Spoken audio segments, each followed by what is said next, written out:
I'm Cape Joel, and this is Comic Smack, your weekly, daily, all-the-time, anytime comic show where I give you your fix of everything you need to know from the world of comic books and superheroes. And on today's show, we're taking a closer look at Dark Knight's Rising: The Wild Hunt issue number 1. How far are the heroes of the Justice League willing to go to return light back to their world? Well, let's hop on in together and find out. Well, so as we hop on into this comic, we're treated to something I'm sure not many people were expecting, a retelling of the origins of Detective Chimp. It seems that in his early days, he was an organ-grinding monkey for a corrupt circus. Everyone was really cruel to him there. And the one guy who wasn't quickly ended up dead. Detective Chimp managed to escape and somehow just managed to stumble his way into finding the Fountain of Youth, because this is comic books and that's how it happens. The water not only healed his wounds, but also made him incredibly smart and kind of made him immortal, essentially. He managed to take down the crooked circus, and luckily his background in music is turning out to be really helpful right now, what with what we know about the multiple universes and how sound and music is how you manage to traverse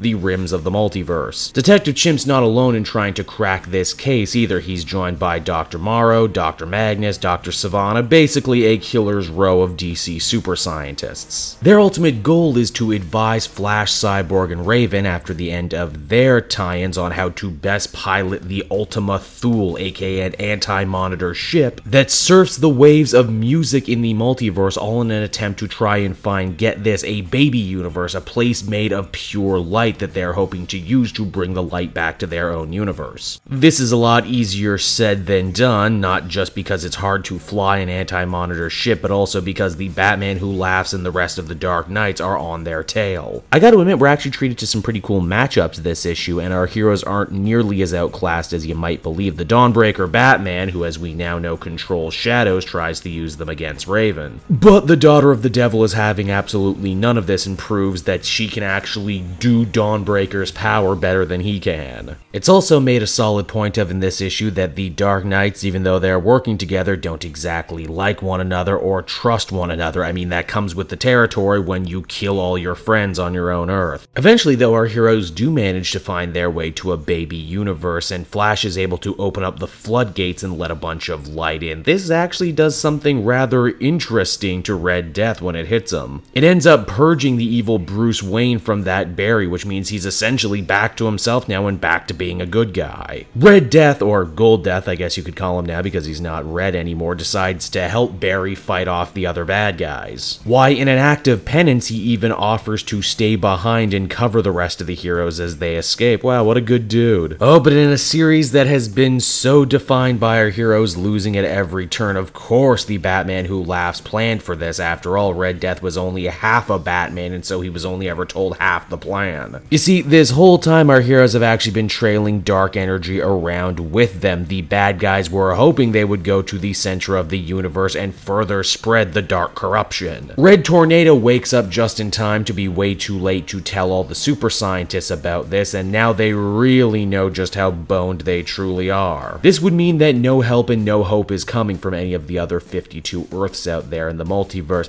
That is, of course, what if there was a 53rd universe, a universe made up entirely of Detective Chimps? Well, in a twist, turns out that's exactly what happens, and the Chimp League is here to help out their friend and to turn the tide against the Dark Knights. So that was Dark Knight's The Wild Hunt, everybody, the final tie into the Dark Knight's Metal storyline, and I'd be lying if I said it didn't feel like they threw absolutely everything at the reader here. In fact, more than anything, this is a title that expects you to have read absolutely everything else that's going on in Dark Knight's Metal, and heck, even if you did, you still might be confused. I know even I found myself asking, wait, when did they get that ship? This takes place after Bats Out of Hell, right? I know Scott Snyder made an entire flowchart for these events. Maybe I'll have to look at it at some point. Only time will tell if the events of this book end up being necessary to understand the greater storyline that is Dark Knight's Metal, but I can't help but shake the feeling enjoyable that it was. That this book kinda sorta got stuck with the overflow that couldn't have been fit into any other of the stories up until now. Overall, though, not bad. I would feel comfortable giving this one a 7.5 out of 10, especially if you're a fan of Detective Chimp, or you might become a new fan of Detective Chimp. So that's the book, everyone. I hope you you enjoyed it, and as always, be sure to take a closer look at some of these other videos I've been working on. Then you can follow me on social media at CapeJoel so you always know what I'm doing next. And hey, if you really like what I do and are feeling supportive, you might want to check out my Patreon link down in the description. Patrons get exclusive access to videos and content before anyone else, and you can do so for as little as $1 a month. That's $12 a year. So until next time, everyone, this has been CapeJoel. Thank you so much for watching and listening, and I'll see you all again later. Bye-bye.